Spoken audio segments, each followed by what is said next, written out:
What they left. A first man like his biblical namesake. Adam is the first Elliott we really know.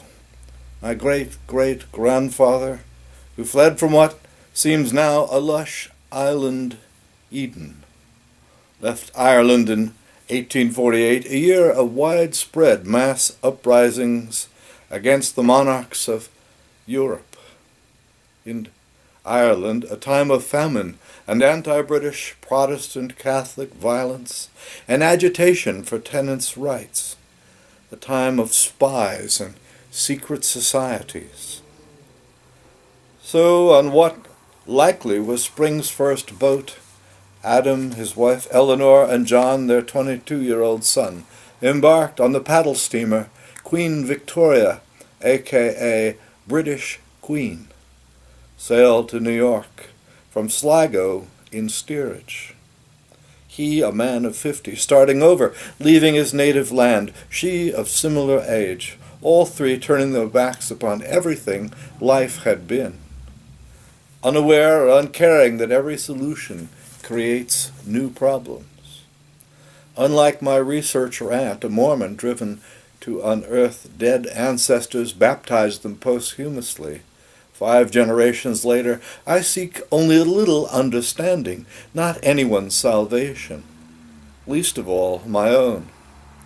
Wish to know only whatever these forebears can tell me about who Elliots have been, what each of us might yet become. Perhaps I understand too well the sense of loss that runs so deep in those who left Ireland, both orange and green, and those who stayed behind in a haunted land abandoned by millions, a contentious nation searching for healing.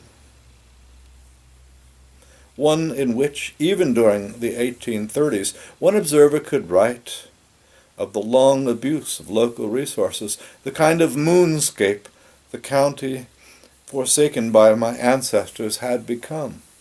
County Leitrim, quote, was formerly celebrated for its numerous and extensive forests. So lately as 1605, 5 are distinctly mentioned as being of very considerable extent. Drumat, Clone, Drumdahar, Courtmore, Screeney. All of these have long since disappeared, and this county, like the rest of Connaught, presents a bleak and denuded aspect. Before I go to look for people long gone from these places emptied out, much haunted, I find this old book in which Manor Hamilton in the 1830s is Manor-Hamilton, a market and post town in County Leitrim which sent 6 members to the 18th century Irish Parliament but was allowed only 2 in the British Imperial Parliament that followed Union. Manor Hamilton, a town set in a mountainous district with fertile valleys. A landscape, quote, extremely varied and pleasing, unquote, Samuel Lewis wrote then. Lochgill, the county's western boundary with shores, quote, naturally romantic, unquote. But the local climate, quote, very cold and damp, and more variable perhaps than that of any other county in Ireland, unquote, due to its elevation and proximity to the Atlantic. Reading a topographical directory of Ireland, I learned that the county Leitrim my ancestors left was by no means an agricultural county, although oats, potatoes, and flax were sown, and, quote, the culture of wheat has become more general of late, unquote.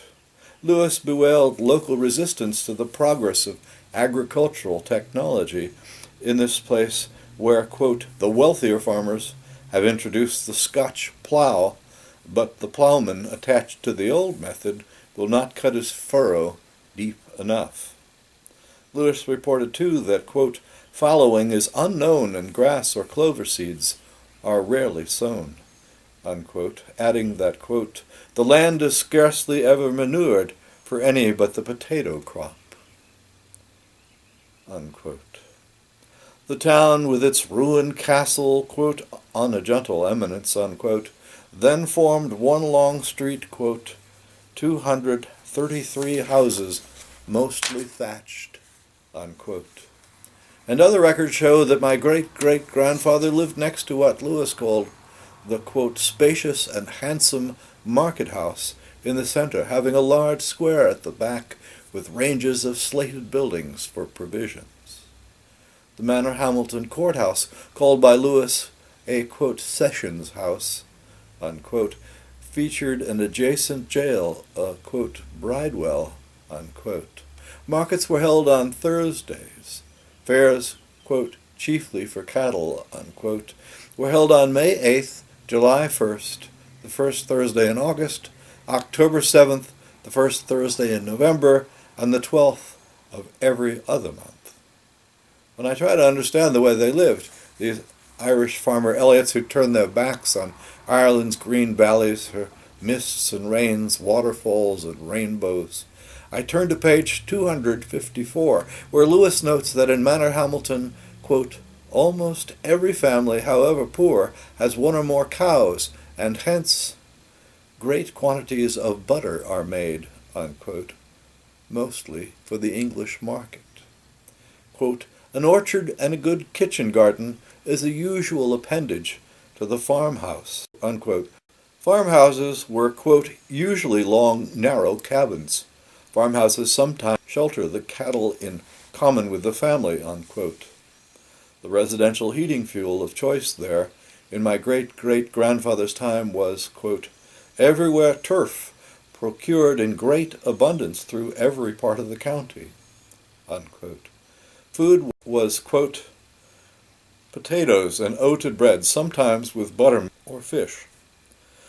Butcher's meat is only used at Easter and Christmas or at other great festive occasions, unquote. The clothing worn by Manor Hamilton's men, Lewis added contemporaneously, was, quote, neat and strong, unquote, with coats, quote, mostly of frieze, the small clothes of corduroy, unquote, while the attire of women was mostly, quote, a coarse woolen stuff petticoat, and of late cotton gowns have become common, unquote. When I finally walk the few streets myself, I find the market house, the sessions house with bridewell, the crumbling castle, the long central street of 160 years ago, much as Lewis described them, although thatched roofs have been abolished. But first someone in Dublin tells me that Manor Hamilton is, quote, bad land, unquote, and refuses to say more. And do the Irish around us there really whisper conspiratorially among themselves? Are they actually reluctant to welcome and assist descendants of planters and Orangemen long gone?